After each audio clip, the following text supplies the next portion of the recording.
Hi, this is Dr. Perry Carpenter. I'd like to thank you for taking the time to join me on this week's video. In this week's video, we're continuing now in session number 4 of our new series entitled Complex Medical Decision Making and the QME. And this program is comprised of 3 distinct and separate sections. And today we're beginning in section 2. So we're in session 1 of section 2, and then we'll have one more section to this program, and that will wrap up this program on complex medical decision making. And before we get into today's discussion, let's just briefly review where we've come from so far through section 1 of this program. In session 1, we talked about the difficult issues that face qualified medical evaluators today. And we talked about how qualified medical evaluators sometimes find that arriving at accurate opinions and conclusion on AOE, COE, on permanent impairment, and on apportionment is sometimes a difficult struggle for qualified medical evaluators. And qualified medical evaluators typically handle these roadblocks and choke points in typical fashion, and that is they handle it by deferring the issues. And sometimes qualified medical evaluators will defer those issues to 29 days or even now 44 days with the coronavirus's extensions that we have available to us. Or if the qualified medical evaluator is dealing with a supplemental report, that supplemental report, if it contains difficult issues that requires complex medical decision making from the qualified medical evaluator will let that supplemental report sit on his or her desk for 1 month, 2 months, 3 months, 4 months. I recently helped a couple of qualified medical evaluators, both of whom were responding to supplemental reports that arrived on their desk more than 4 months ago. And the reason that the qualified medical evaluator was finally sparked to begin working on the supplemental report and confront the issues is because of urgency by the requesting party with follow-up phone calls wondering, when can we expect your supplemental report, doctor?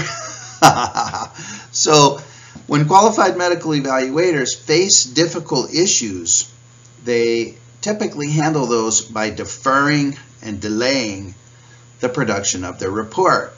And I want to share with you some ideas in this program to make the complex medical decision-making choke points much easier for you so that you can quickly and accurately get your reports out without tearing out your hair and without gnashing of your teeth. And so we spent our last 2 sessions handling how to quickly and accurately arrive at an accurate opinion on AOE, COE industrial causation for the specific circumstance that deals with the ever-increasing frequency of the post-employment claim for a cumulative trauma injury. Now, this particular species of claim, the claim for cumulative trauma injury that's filed post-employment, is becoming increasingly common, especially in Southern California. So you're going to be seeing case after case after case of this particular species of claim. And so it's important for you to be able to recognize this type of claim when it lands upon your desk for an evaluation.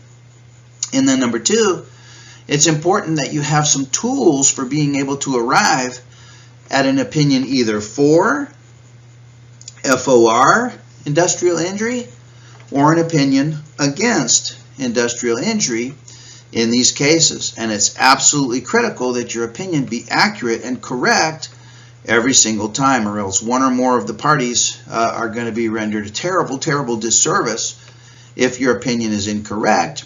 And so we talked exactly about how to do that by presenting what we refer to as the causation algorithm.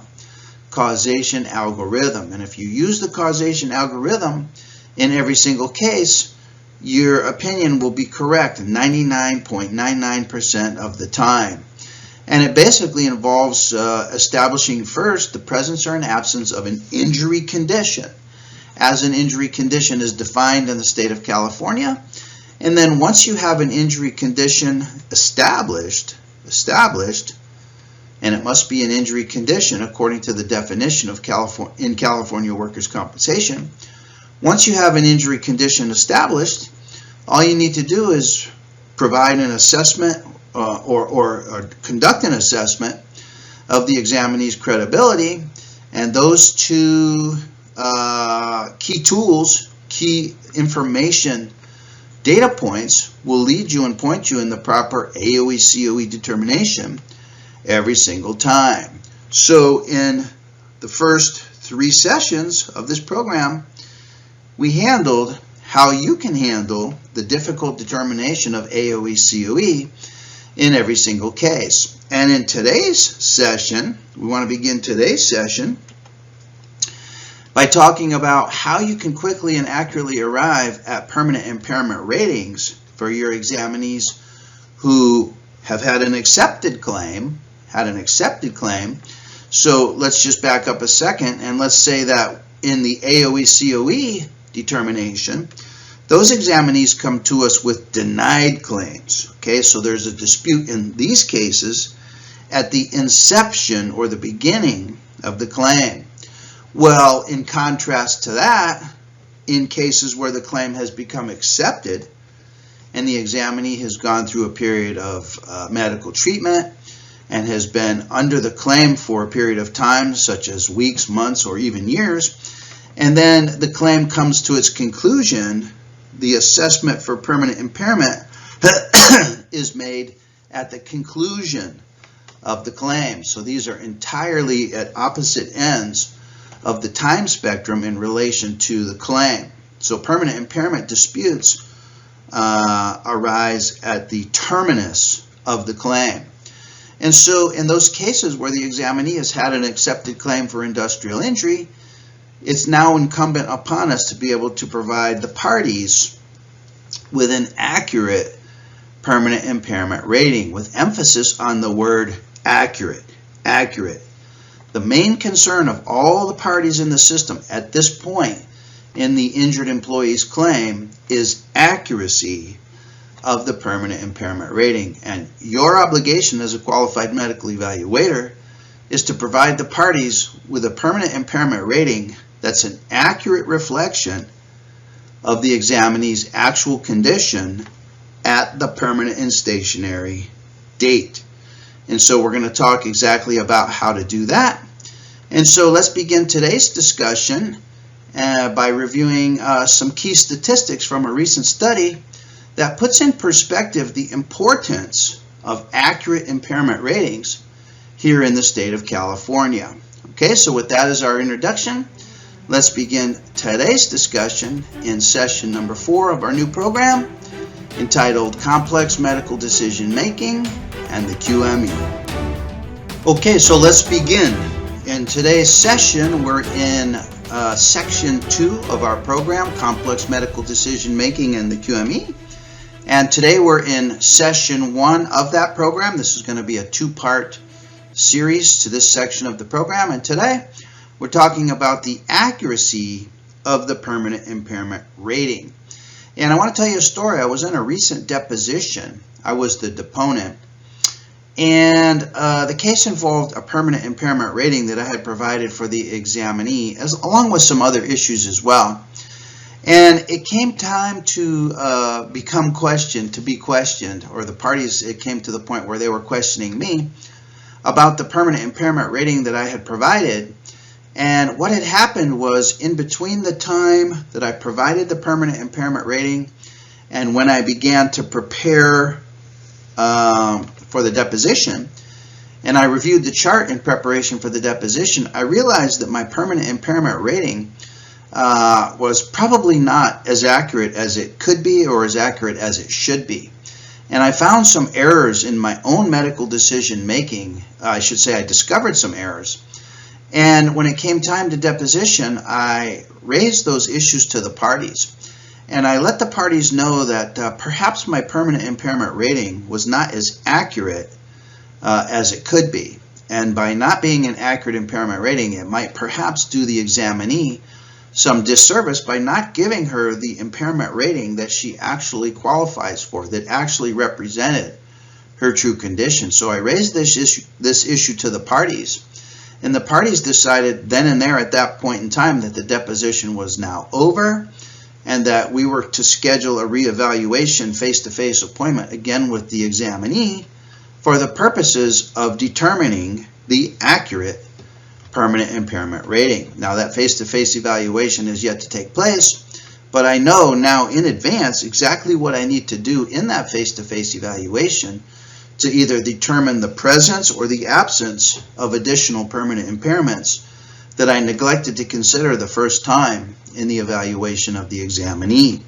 So the point of the story, the moral of the story, is that both of the parties, both the applicant attorney and the defense attorney, and in this case there were actually two defense attorneys from two separate insurance carriers on the claim, and so these three parties, as well as myself,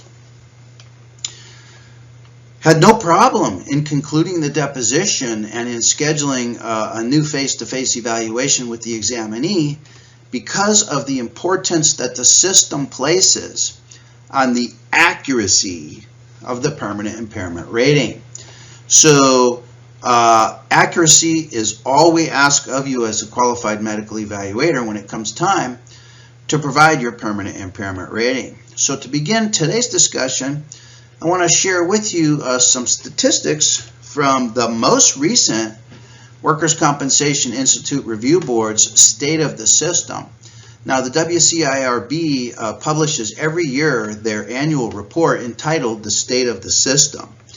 So the 2019 State of the System is the most recent study.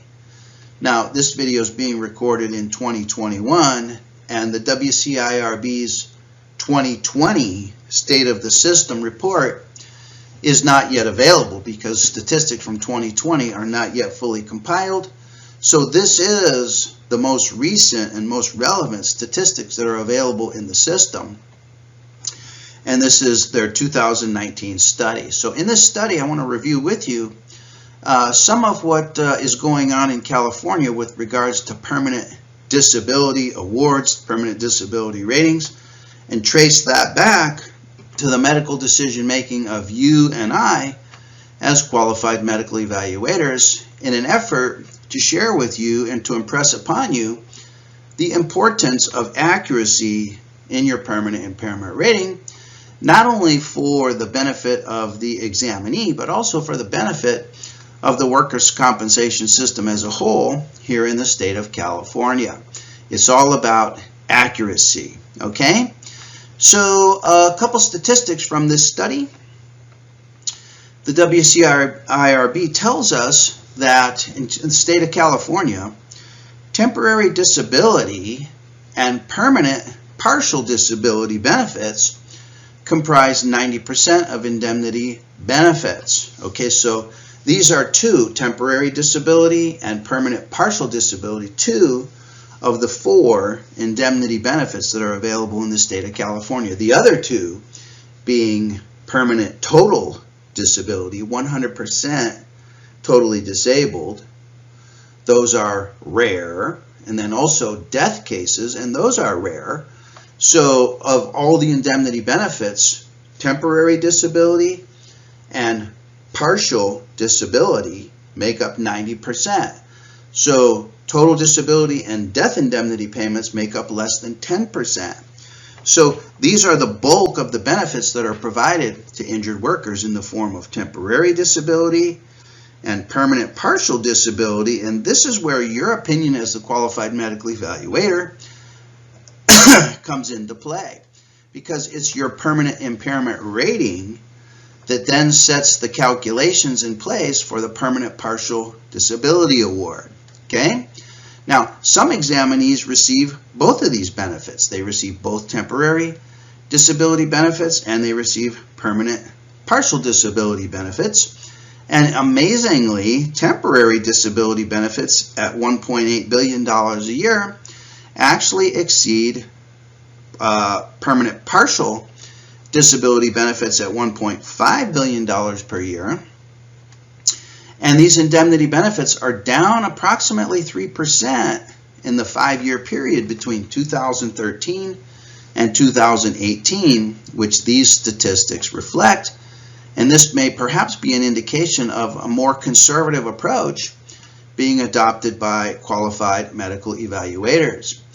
Now, qualified medical evaluators and medical legal evaluations total approximately $272 million worth of services.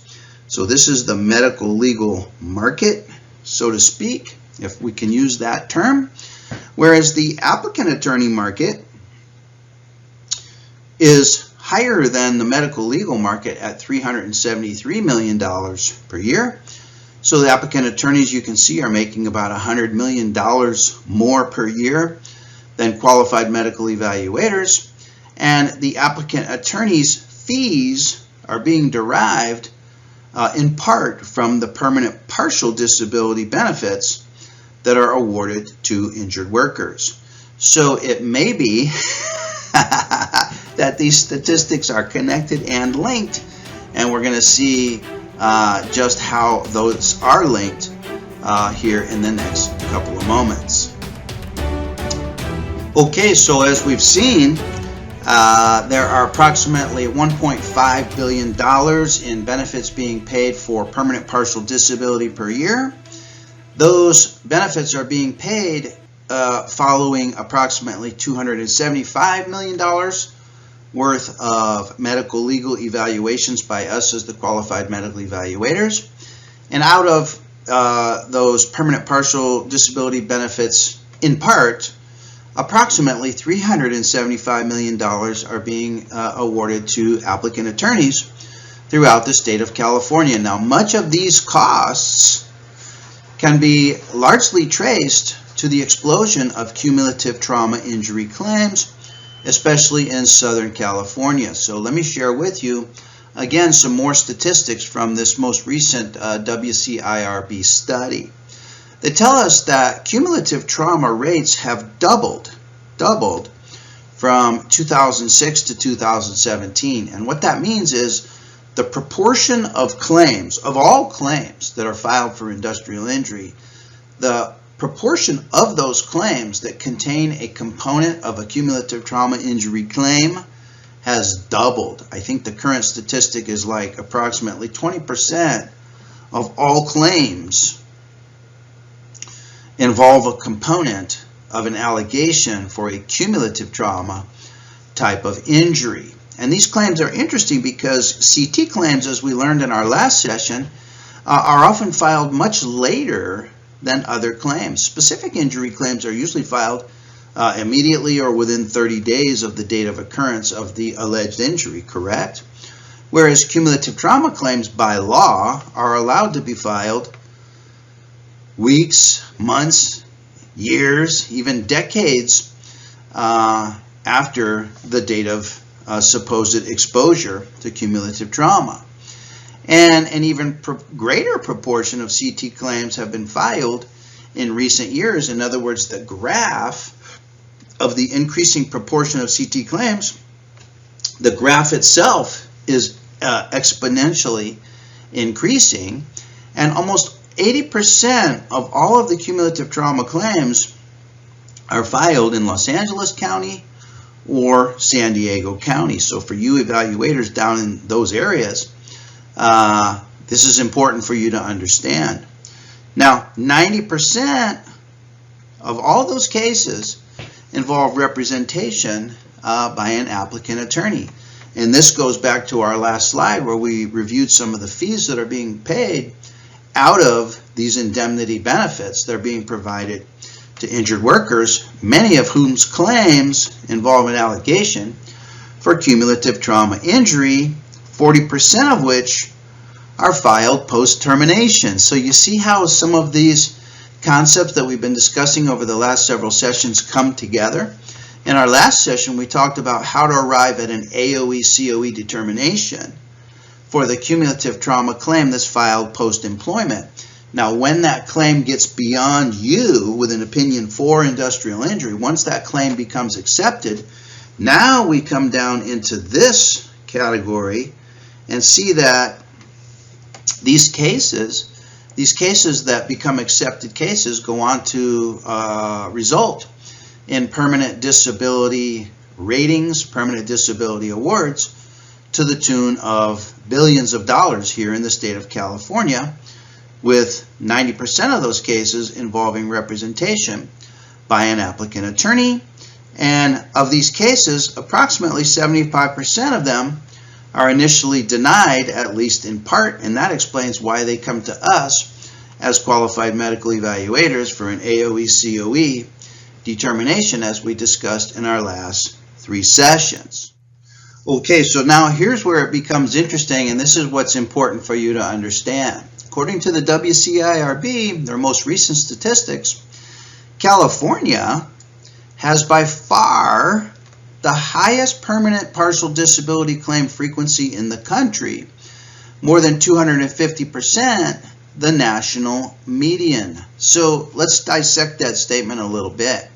In California, unlike in other states, it seems that examinees or injured employees who suffer industrial injury fail to fully recover to pre-injury condition, and therefore they receive a permanent impairment award that then goes on to become converted into a permanent disability award here in the state of California. In other states, the frequency with which claims result in a permanent disability award is much, much lower, 2.5 times lower than in the state of California. Now, fascinatingly, California's high frequency of permanent partial disability claims is not driven by the industrial mix, in other words, the large variety of jobs that are available in the state of California, and it's not driven by the number of severe injuries, which are comparable to those from other states that have a much lower frequency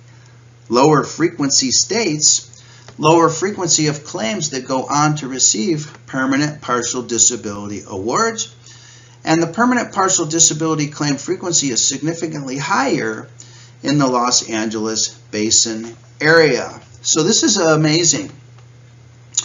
In the Los Angeles Basin area, for reasons that aren't quite clear, permanent partial disability claims are the highest of anywhere in the entire country, and that high frequency with which these claims go on to receive a permanent partial disability award is not driven by the number of severe injuries. It's not driven by the broad spectrum of jobs that are available in the Los Angeles Basin area. In other words, injuries are the same as in California, as they are in Texas, as they are in Montana, as they are in New Jersey, and yet in California, at 2.5 times the national median, examinees or injured employees go on to receive a permanent partial disability award, meaning they fail to return to pre-injury conditions. So you might wonder to yourself, well, why is that? What's unique about California? Is the medical care in California substandard? Is the injuries much more severe in California? We already determined that the injuries are not more severe in California. It must therefore be the quality of the medical care, or what is it? What factors are driving the high permanent partial disability claim frequency in California compared to other low frequency states? Well, let's take a little closer look. Okay, so is it possible that the high frequency with which claims in California go on to receive permanent partial disability awards, especially in the Los Angeles Basin area, has anything to do with the high frequency of legal representation in those areas? Well, let's see what the WCIRB has to say about this. They tell us that the rates of legal representation in Southern California, such as Los Angeles, such as San Diego counties, are 20% higher than in Northern California. And the rates of legal representation remain higher than for most other states. Could this have some connection to the high frequency The 2.5 times higher than the national median average frequency with which claims in California tend to result in permanent disability awards. Well, they dropped the bomb on us here, and they tell us that the high legal representation rates in California are a significant driver of the longer duration of claims, especially considering the growing bulk of claims that are cumulative trauma injury claims that can go on for years and years, and also responsible for higher expenses here in the state of California. So this is the industry as we know it here in California. Many injured workers are represented by applicant attorneys, and those claims go on for reasons that are unknown to result in permanent impairment awards, which are then converted into permanent disability awards. And for reasons that are not known, certainly not due to the number of severe injuries in the state of California, examinees or injured employees in the California workers' compensation system seem to fail to recover to pre-injury condition and go on to be awarded a permanent impairment rating by us as the Qualified Medical Evaluators. And so we might ask ourselves, how accurate are our permanent impairment ratings compared to the permanent impairment ratings that are being provided by similar evaluators for similar injuries for similar examinees in neighboring states or in other states across the country? Why is it that Qualified Medical Evaluators in California are providing permanent impairment ratings for examinees who would not receive a permanent impairment rating if they were being evaluated in another state outside of California?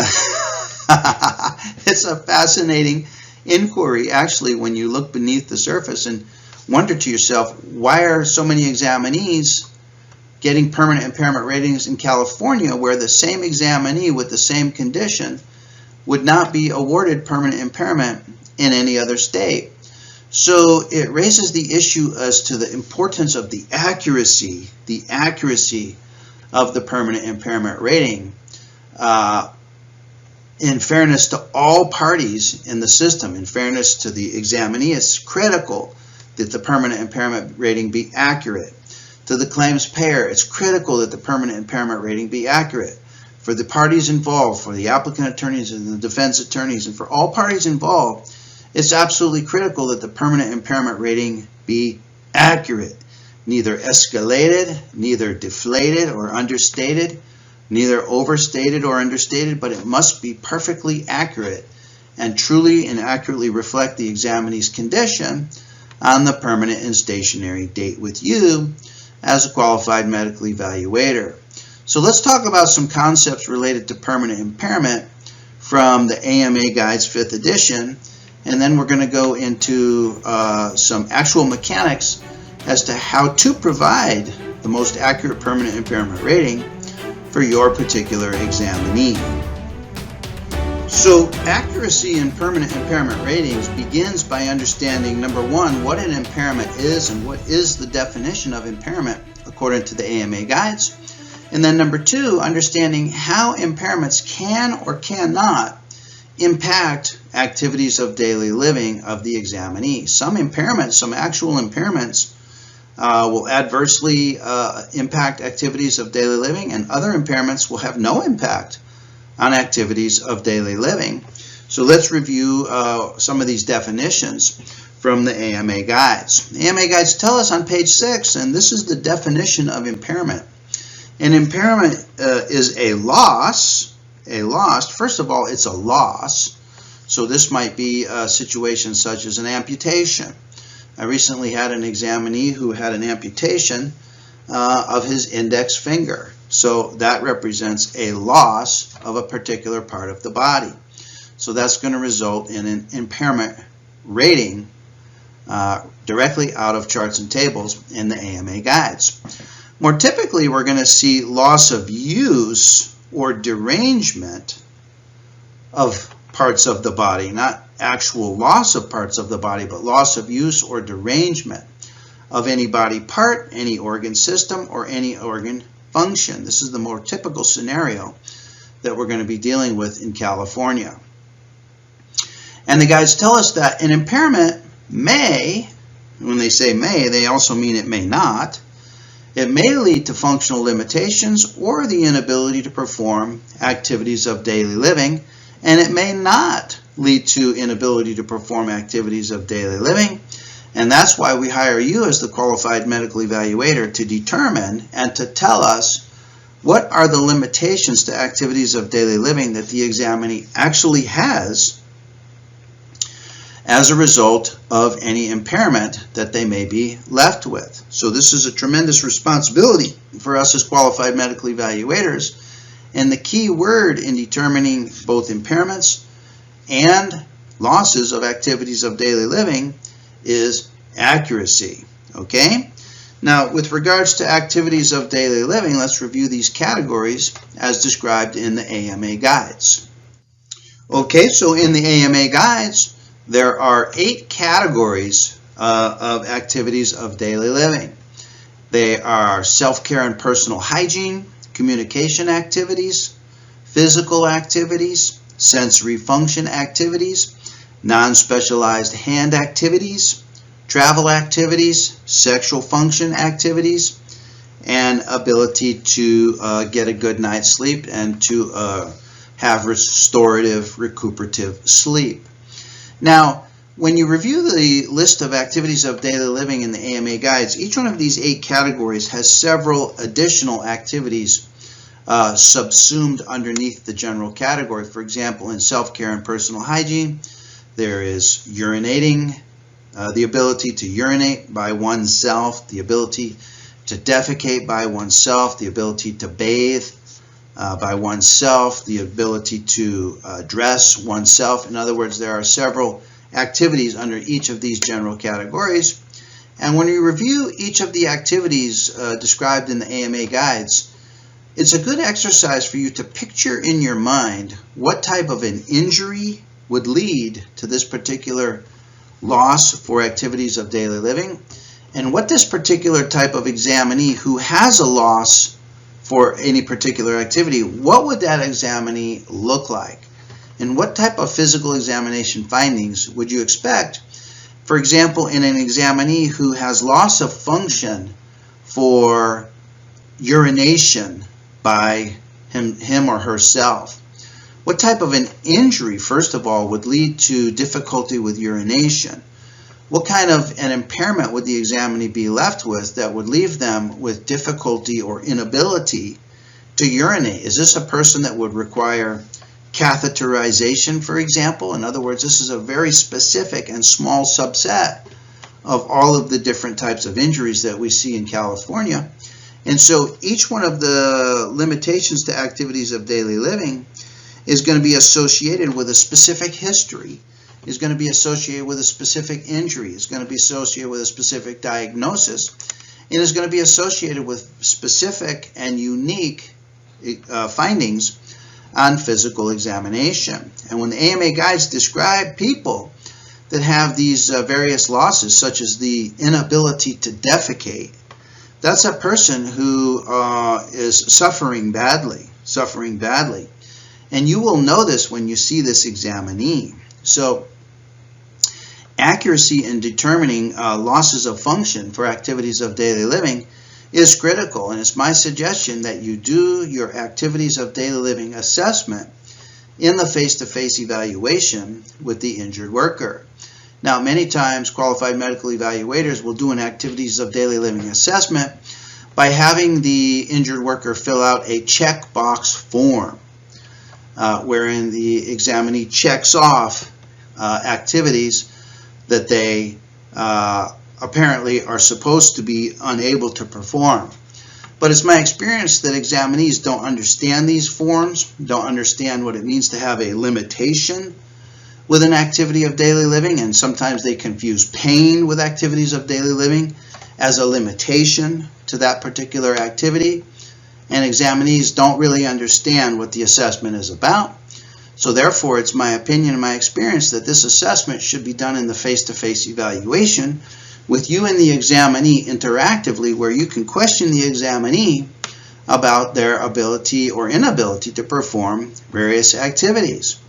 Okay, so in my opinion, it must be done. In order to be accurate, it must be done in the face-to-face evaluation interactively between you as the evaluator and the injured worker and examinee. Okay, so what do the guides say about examinees who do and who do not have limitations to activities of daily living? So the guides tell us that a 0% whole person impairment rating, no impairment rating, and therefore no disability award rating, no permanent partial disability award. A 0% whole person impairment rating is assigned to an individual with an impairment if the impairment has no significant organ or body system functional consequences and does not limit the performance of common activities of daily living. On the other hand, at the other end of the spectrum, okay, here's the 0% impairment rating where examinees have no limitations to activities of daily living. On the other end of the spectrum, a 90 to 100% whole person impairment indicates a very severe organ or body system impairment requiring the individual to be fully dependent upon others for self-care, and this is a condition approaching death. So there's your spectrum. Death at the 100% totally permanently impaired rating to 0% for individuals who, like you and me, have no limitations to activities of daily living. Thus, the necessity of assessing your examinee's ability to perform activities of daily living. Because most of the examinees that we're going to see are going to be on this end of the spectrum.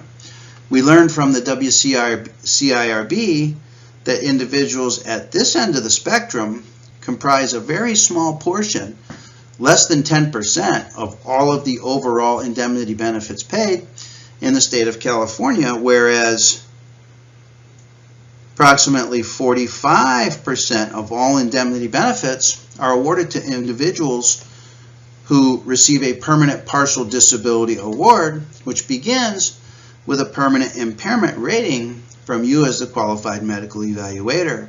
So we're going to be seeing people on this end of the spectrum, closer to 0 and further from death, so to say.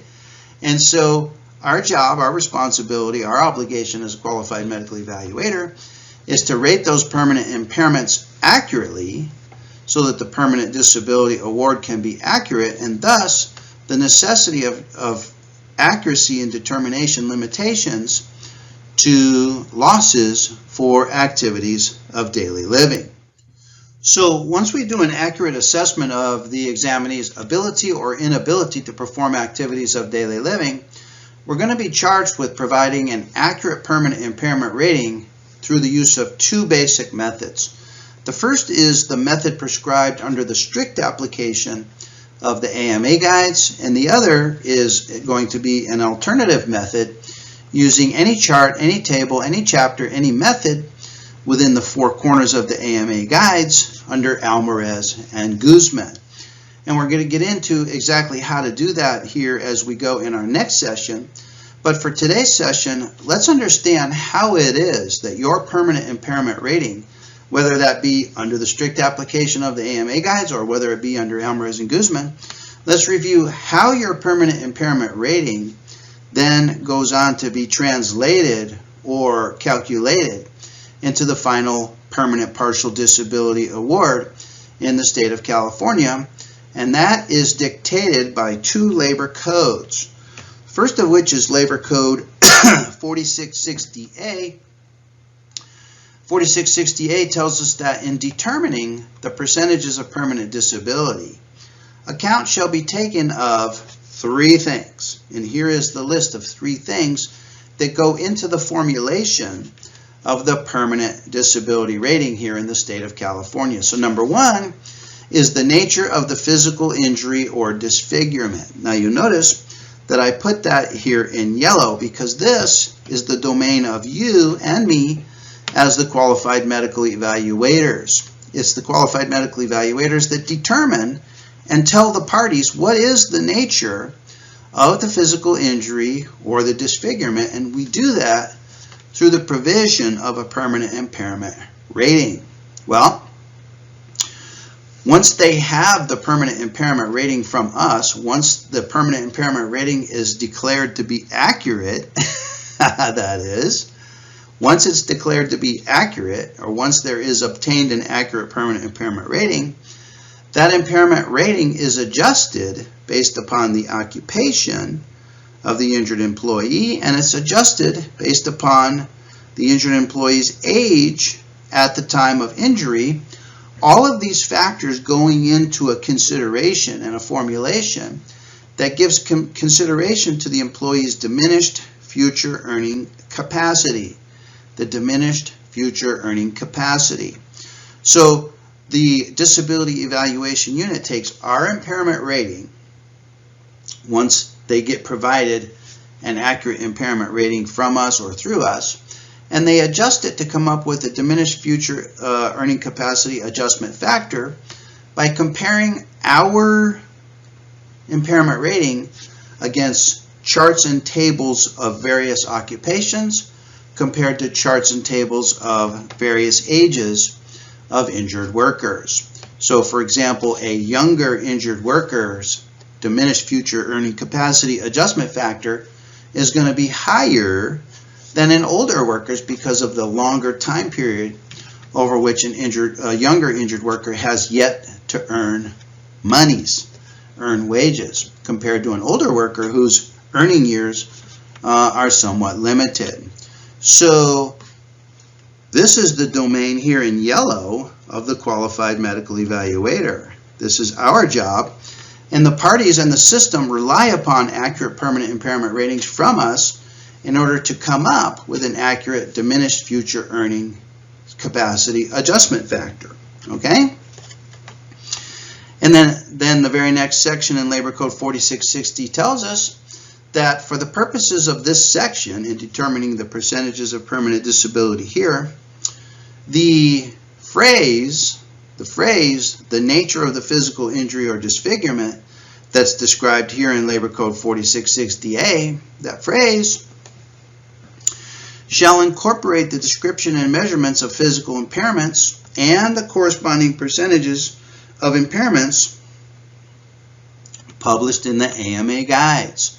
So this is where the AMA guides come in to the provision of the permanent disability rating that is ultimately issued by the disability evaluation rater, the disability rater. And this is the domain of us as the Qualified Medical Evaluator. Now, I want you to take a look at these three components that go into the permanent disability rating. The nature of the physical injury or disfigurement, the occupation, and the age. Of those three components of the disability award, which of the three is the most arguable? Which of the three is the most subject to argument, is the most subjective? Is the occupation of the employee subjective? No, that's objective. Is the examinee's age at the time of the injury subjective? No, that's an objective fact, that's an objective finding. Is the nature of the physical injury or disfigurement that has the greatest capacity to either increase or decrease the percentage of permanent disability? And this is the domain of the Qualified Medical Evaluator. So you can expect inquiries from the parties, from the applicant attorneys and from the defense attorneys, into your permanent impairment rating, because it's really the only component of the percentages of permanent disability that's subject to any subjectivity. So you can expect inquiry from the applicant attorney demanding that you increase the permanent impairment rating, and you can expect demand from the defense attorney that you decrease the permanent impairment rating, because the permanent impairment rating is central to the formulation of the final percentage of permanent partial disability. Okay?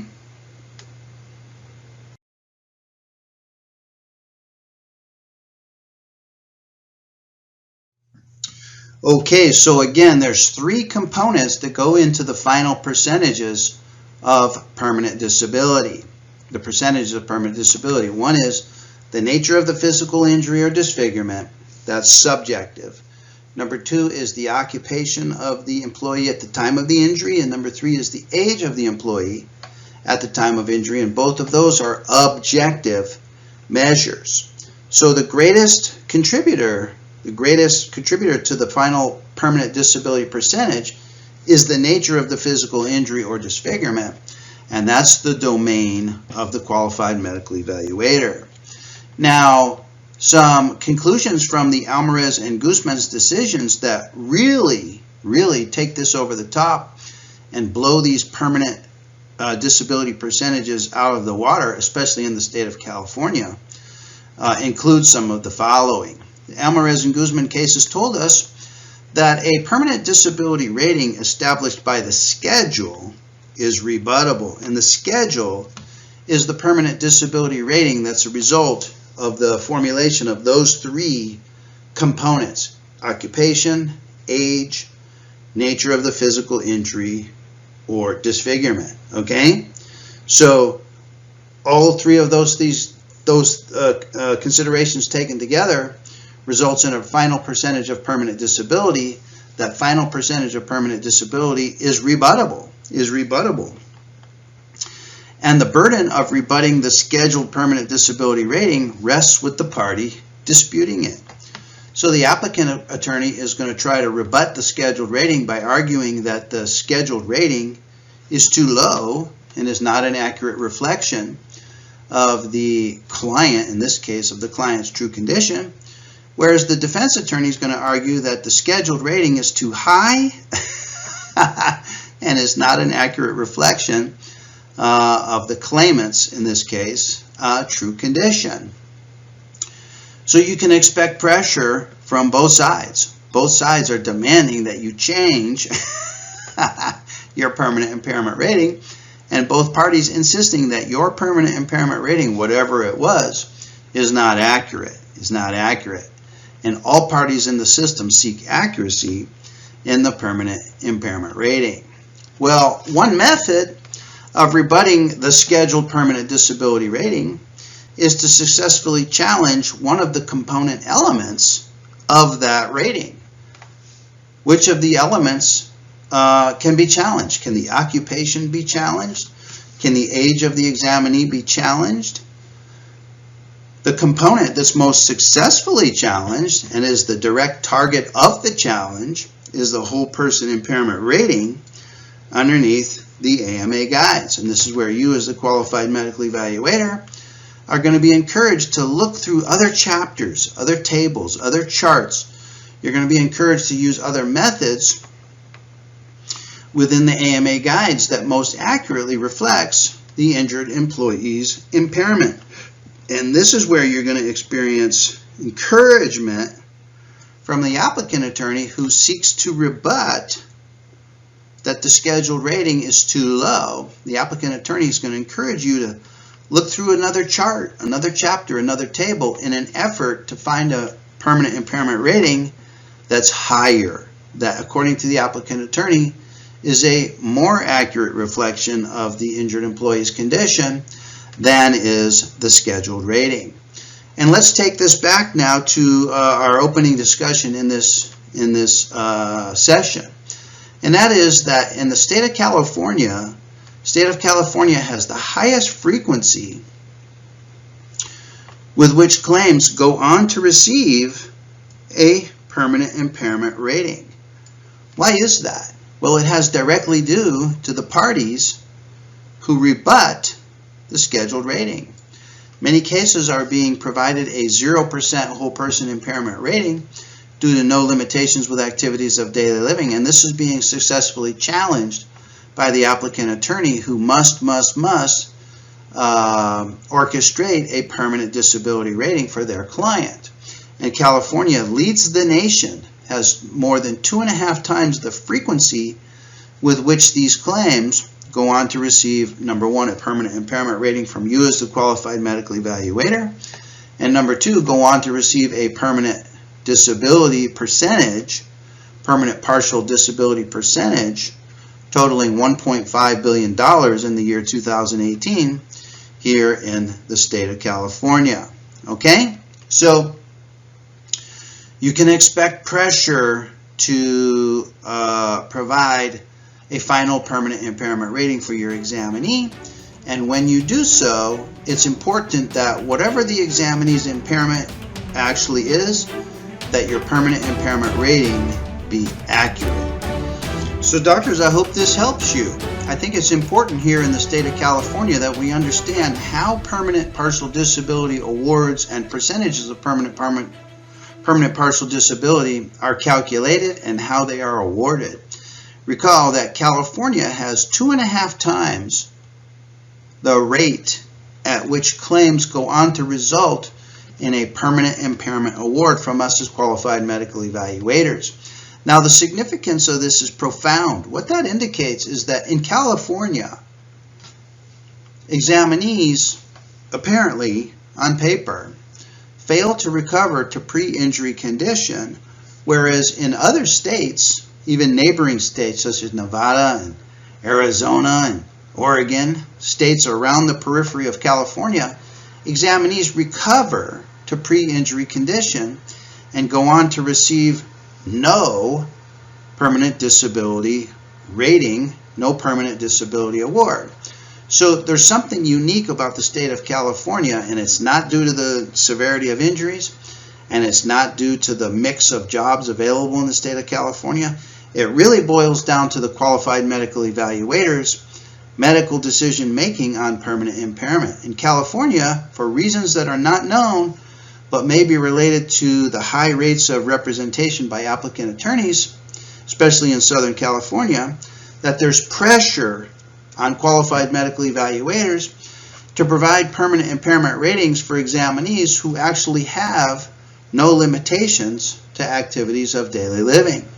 So if your examinee has no limitations to activities of daily living, you can feel comfortable in providing for a 0% whole person impairment rating, which suggests that the examinee, lo and behold,